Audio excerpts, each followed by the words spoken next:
Choisir un moniteur pour ton ordinateur, c'est comme plonger dans un océan d'options. Taille d'écran, résolution, type de dalle, fréquence de rafraîchissement, et j'en passe.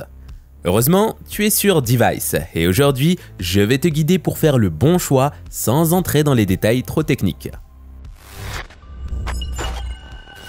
On peut classer les moniteurs en 3 grandes catégories: bureautique, gaming et professionnel. Les moniteurs pour le bureau sont souvent les plus abordables. Ils ne vont pas te surprendre par la qualité des couleurs ni la fréquence de rafraîchissement, mais ils font leur job pour le quotidien. Pour les jeux, la clé, c'est la fréquence de rafraîchissement. Exprimée en Hertz, elle détermine combien d'images par seconde, FPS, ton écran peut afficher. Plus la fréquence est élevée, plus le jeu sera fluide.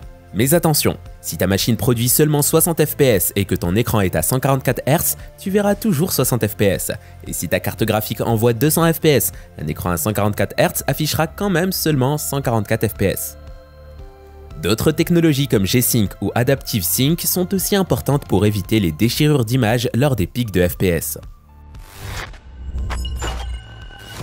Les écrans pro sont faits pour ceux qui bossent avec des images. Si tu fais du montage vidéo ou de la retouche photo, la précision des couleurs est essentielle et c'est là qu'interviennent ces modèles. Intéressé? Sur la chaîne Device, je te parle de tout ce qui touche à l'univers des ordinateurs et des technologies. Alors n'hésite pas à t'abonner, à laisser un like et un commentaire. On se retrouve bientôt pour encore plus de contenu tech. La taille de l'écran se mesure en pouces. Les 24 et 27 pouces sont les plus courants. Pour une qualité d'image optimale, il est important de choisir une résolution adaptée à la taille. Par exemple, un écran Full HD sur un 24 pouces aura une densité de pixels plus élevée que sur un 27 pouces. Mais choisir la taille est très personnel. Si tu as un grand bureau, tu peux opter pour un 34 pouces ultra-wide. Sinon, un 24 pouces compact pourrait être plus adapté. Plus la résolution est élevée, plus l'image sera nette. Mais cela demande aussi plus de puissance à ton PC. En général, Full HD convient pour des cartes comme les RTX 4060 et RX 7600. 2K est parfait pour des RTX 4070 Super ou RX 7800 XT.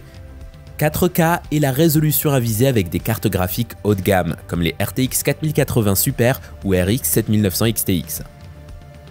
Le format classique aujourd'hui est le 16 neuvième, mais tu as aussi des écrans ultra larges en 21 neuvième qui sont idéaux pour la productivité.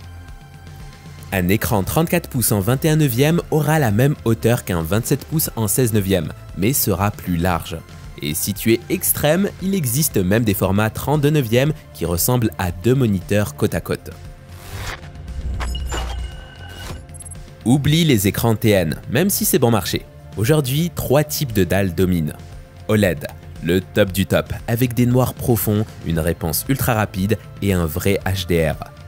Si ton budget te le permet, fonce sur du QD OLED.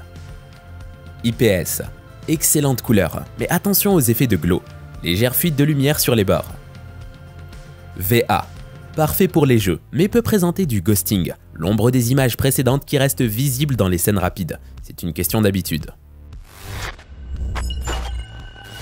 On en a déjà parlé, mais pour te convaincre, même pour naviguer sur le web, un écran à 144 Hz est bien plus agréable qu'un 60 Hz. La fluidité se ressent partout, même en codant.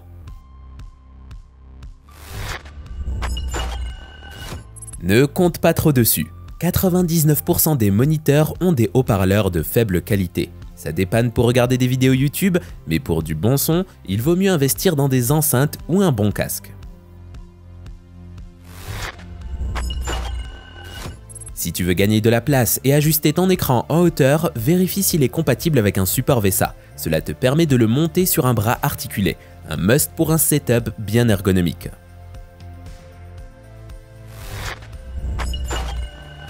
Voilà, je t'ai donné les bases pour bien choisir ton moniteur. Si tu as aimé la vidéo, n'oublie pas de laisser un pouce bleu, de commenter et de t'abonner à Device pour tout savoir sur les technos et les PC.